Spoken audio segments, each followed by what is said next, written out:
जय मसीह की दोस्तों, मेरे इस चैनल पर आपका स्वागत है।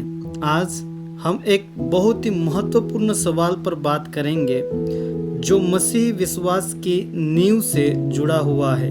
पाप क्या है? शायद आपने भी कभी सोचा होगा, लोग गलत काम क्यों करते हैं? आखिर पाप होता क्या है? दोस्तों, इस वीडियो में हम बाइबल से इस प्रश्न का जवाब खोजेंगे। इस वीडियो से आप समझ पाएंगे कि पाप सिर्फ बुरे काम करना नहीं है, यह परमेश्वर के खिलाफ एक अवस्था है, विद्रोह है। तो आइए शुरू करते हैं। बाइबल पाप के बारे में क्या कहती है, इसको पहले देखते हैं। पहला यूहन्ना 3 अध्याय और उसके 4 पद में लिखा है, जो कोई पाप करता है वह व्यवस्था का विरोध करता है, और पाप तो व्यवस्था का विरोध है। यहाँ पर पाप को परमेश्वर के नियमों का उल्लंघन बताया गया है, यानी वह रेखा जिसे परमेश्वर ने तय किया है उसे पार करना। और व्यवस्था विवरण उसके 90 अध्याय और 7वें पद में पाप को परमेश्वर के विरुद्ध बलवा करना लिखा है। पाप कोई गलती नहीं है, यह परमेश्वर के विरुद्ध बलवा है। दोस्तों, इसे पूरी तरह समझने के लिए हम बाइबल की मूल भाषाओं में जाना होगा। पुराने नियम में पाप के लिए सबसे प्रमुख हिब्रू शब्द है खता।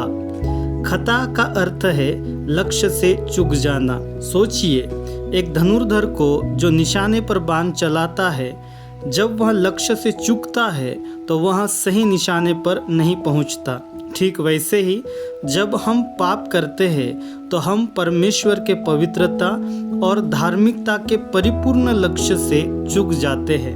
नए नियम में पाप के लिए यूनानी शब्द है हमार्टिया। यह भी मूल रूप से वही अर्थ देता है, लक्ष्य से चूक जाना या निशाने से चूक जाना। लेकिन हमार्टिया हमें एक और गहरी सच्चाई बताता है, पाप का परिणाम।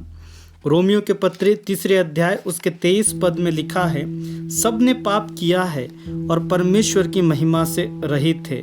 यानी पाप हमें परमेश्वर की महिमा से नीचे गिरा देता है।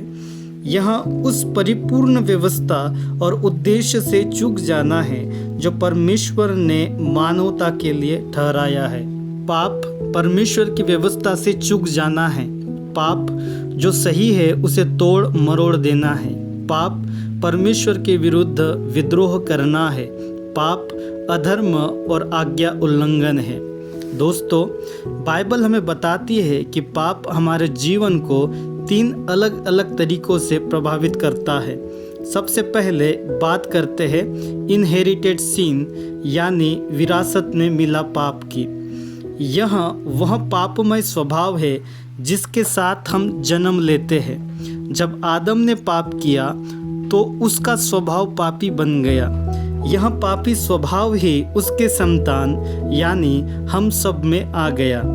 यानी यह कुछ ऐसा नहीं है जो हमने किया है, बल्कि यह कुछ ऐसा है जो हमने प्राप्त किया है।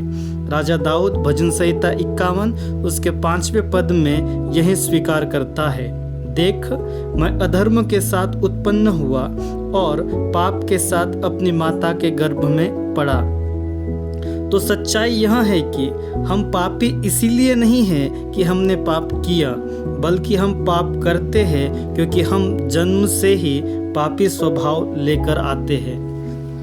दूसरा है इम्प्यूटेड सिन, यानी हमारे खाते में गिना गया पाप। इम्प्यूट का मतलब है किसी चीज को किसी और के खाते में जोड़ देना। इसी तरह से इम्प्यूटेड सिन का अर्थ है आदम के मूल पाप का दोष हम सबके खातों में जोड़ दिया गया। क्योंकि आदम पूरे मानव जाति का प्रतिनिधि था, इसीलिए उसका अपराध हमारे ऊपर भी गिना गया।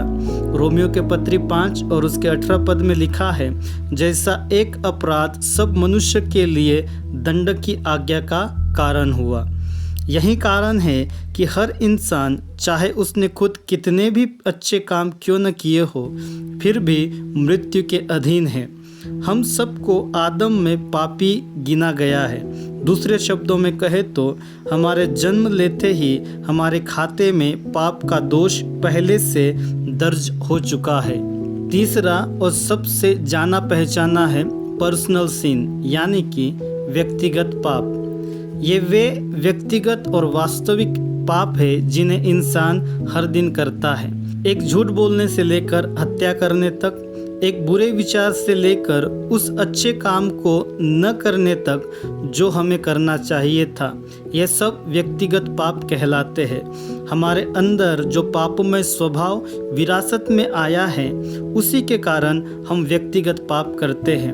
व्यक्तिगत पाप हमारे विचारों से होता है, हमारे शब्दों से होता है, हमारे कर्मों से होता है, यहाँ तक कि जब किसी अच्छे काम को जानबूझकर नहीं करते तब भी यह पाप है।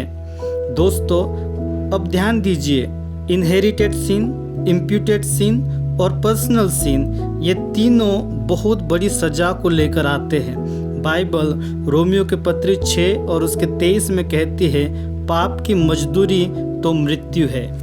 और यह सिर्फ शारीरिक मृत्यु नहीं है, बल्कि आत्मिक और अनंत मृत्यु भी है, जहाँ मनुष्य सदा सर्वदा परमेश्वर से अलग हो जाता है।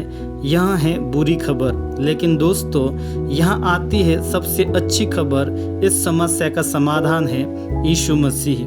जहाँ पाप ने हमें कैद किया, वहीं यीशु ने क्रूस पर अपना जीवन देकर हमें छुड़ाया। जहाँ हम परमेश्वर से अलग हो गए थे, वहीं यीशु ने हमारे और परमेश्वर के बीच पुल बना दिया। इसीलिए बाइबल कहती है, क्योंकि पाप की मजदूरी तो मृत्यु है, परंतु परमेश्वर का वरदान हमारे प्रभु यीशु मसीह में अनंत जीवन है। यानी यीशु मसीह ही पाप की असली समस्या का एकमात्र समाधान है।